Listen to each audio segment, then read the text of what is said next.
जय हिंद दोस्तों, कैसे हैं आप लोग। आज की वीडियो में हम लोग पढ़ेंगे पंचलाइट कहानी का सारांश। और पंचलाइट कहानी आप लोगों की बोर्ड परीक्षा की दृष्टि से बहुत ही महत्वपूर्ण है। अगर आप पेपर में देखेंगे तो ये क्वेश्चन आपको देखने को जरूर मिलेगा। यहाँ पर कहा जा रहा है पंचलाइट अथवा बहादुर कहानी के उद्देश्य पर प्रकाश डालिए। 5 नंबर का क्वेश्चन है। ये दो तरह से आता है। पहला तो बोलेगा कि पंचलाइट कहानी के उद्देश्य पर प्रकाश डालिए, और दूसरा बोलता है कि पंचलाइट अथवा बहादुर कहानी का सारांश लिखिए।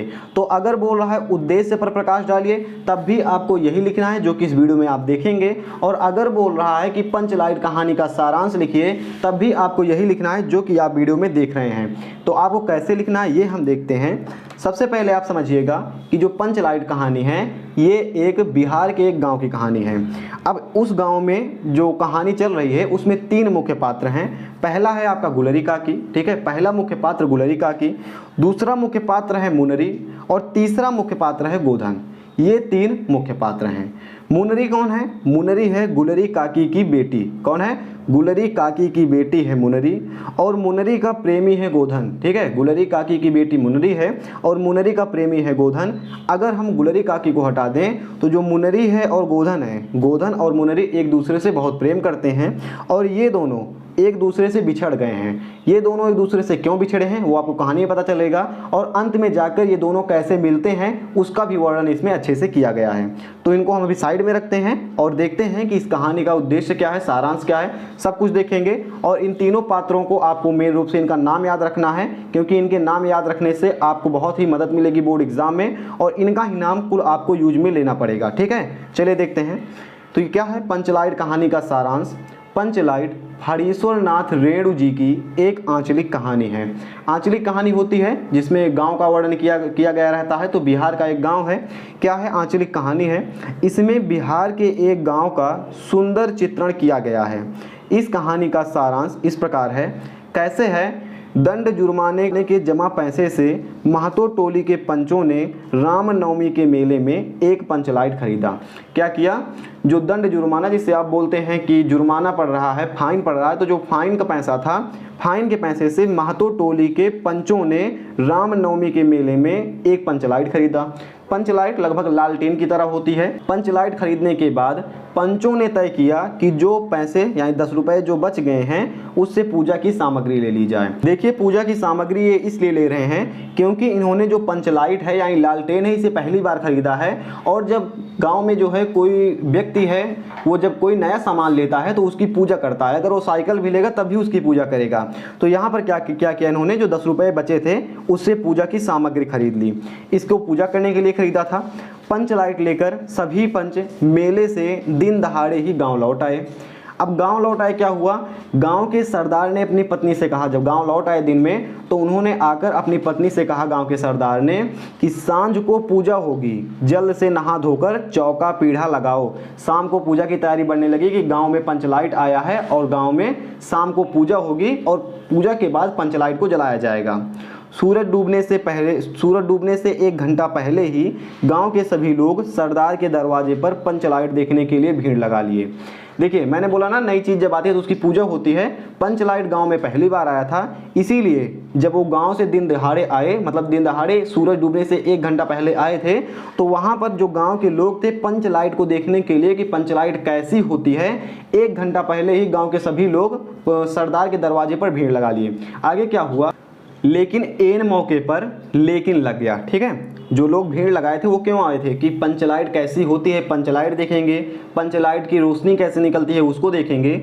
लेकिन क्या हुआ, जब पंचलाइट जलाने की बारी आई तो वहाँ पर लेकिन शब्द लग गया, और सवाल ये पैदा हुआ कि पंचलाइट जलाएगा कौन, क्योंकि जब गांव में पहली बार पंचलाइट आया है तो गांव में तो किसी को पता ही नहीं है कि पंचलाइट जलती कैसे है। अब देखिए क्या हुआ, क्योंकि इस तरह की चीज़ गांव में अभी तक किसी ने नहीं खरीदी थी। चारों ओर उदासी छा गई, अंधेरा बढ़ने लगा। अन्य टोली के लोग महतो टोली का मजाक उड़ाने लगे। जो गांव में अन्य टोलियां थी वो महतो टोली का मजाक उड़ाने लगे कि इनका इतना बड़ा गांव है और पूरे गांव में कोई पंचलाइट जलाने वाला ही नहीं है। पंचों के चेहरे उतर गए, हाँ, ये सभी उदास हो गए कि अब क्या करें, पंचलाइट जल नहीं रही है, गाँव के लोग मजाक उड़ा रहे हैं। तो गुलरी काकी की बेटी जो मुनरी है, मुनरी को भी आपने देखा था, ये है मुनरी, तो मुनरी क्या करती है, मुनरी क्या करती है, गोधन से प्रेम करती है। तो मुनरी गोधन से प्रेम करती है, तो मुनरी को ये बात पता है कि गोधन पंचलाइट जलाना जानता है। ठीक है, गांव में एक ही व्यक्ति है गोधन, वो पंचलाइट जलाना जानता है, और इसलिए जानता है क्योंकि वो इनके गांव में दूसरे गांव से आकर बसा है।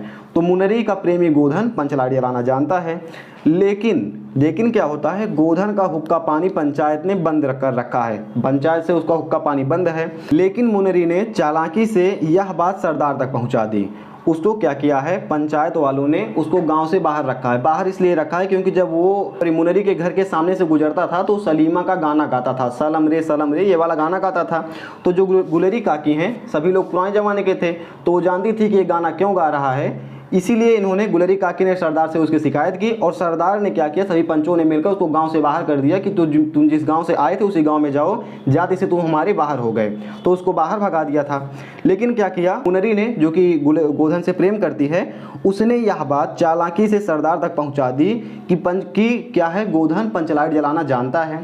क्योंकि पंचलाइट जलाने का यही एक रास्ता था, इसीलिए पंचों ने छड़ीदार को गोधन को बुलाने भेजा। ठीक है, एक ही रास्ता था कि भैया पंचलाइट जलेगी तो गोधन से जलेगी, क्योंकि गांव में कोई पंचलाइट जलाना जानता ही नहीं है। तो छड़ीदार को गोधन को बुलाने भेजा गया। जब गोधन नहीं आया तो गुलेरी काकी गोधन को मनाकर लाई, क्योंकि गुलेरी काकी ने शिकायत की थी सरदार से कि ये हमारे घर के सामने गाना गाता है। तो गुलेरी काकी गई, अपनी गलती मानी कि हमसे गलती हो गई, और उसको गोधन को बुलाकर लाई। गोधन ने बड़ी होशियारी से पंचलाइट जला दिया, क्योंकि पंचलाइट जलाना गोधन को आता था। रोशनी से पूरी टोली जगमगा उठी।